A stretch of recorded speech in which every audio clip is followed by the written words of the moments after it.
Episode 4. The shadow of the hyena, Kumo's body had grown leaner, more muscled. His paws were still soft, his mane just a fuzz, but his instincts had sharpened. Every day he stalked the savannah's edges, learning the ways of the wild. Though he was no master hunter, he survived. He hunted lizards that sunbathed on warm stones.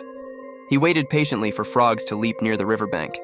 He snatched insects in midair, and once even cornered a baby hare that had strayed too far from its burrow. His meals were small, but they were victories, earned, not given. But one day, as Kumo followed the scent of a ground squirrel near a dry creek bed, a foul smell caught his nose. It was sour, heavy, like spoiled meat in danger. He froze.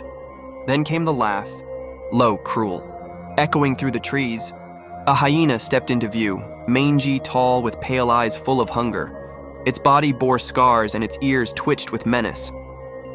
This wasn't a pack hunter. This was a rogue, one that had survived long enough to become dangerous alone. It saw Kumo. Kumo tried to puff himself up, baring tiny teeth, his tail stiff. The hyena chuckled. "Little prince," it hissed, circling him slowly. He remembered Enjia's warning. You must learn who is friend and who is food. This was neither. This was death. The hyena lunged. Kumo darted through the underbrush, thorns scraping his belly. He dodged between rocks, used the terrain like a shield. The hyena chased, snarling, but Kumo was small, fast. He reached a narrow crack in a rock wall and squeezed through. The hyena slammed into the stone, jaws snapping but couldn't follow. Kumo trembled in the shadows as the hyena snarled and paced. Finally, the beast gave up and limped away, vanishing into the dusk. Later, when it was safe, Kumo crawled out, bloodied but alive. He limped to a quiet clearing and collapsed, catching his breath under the moonlight. He had escaped, but the wild had spoken clearly.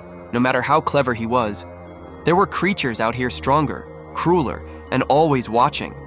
Still, he was learning. He would grow. He had to. From the grass beside him, a firefly blinked. Kumo watched it for a long time, tiny, glowing, alive despite the dark. So was he.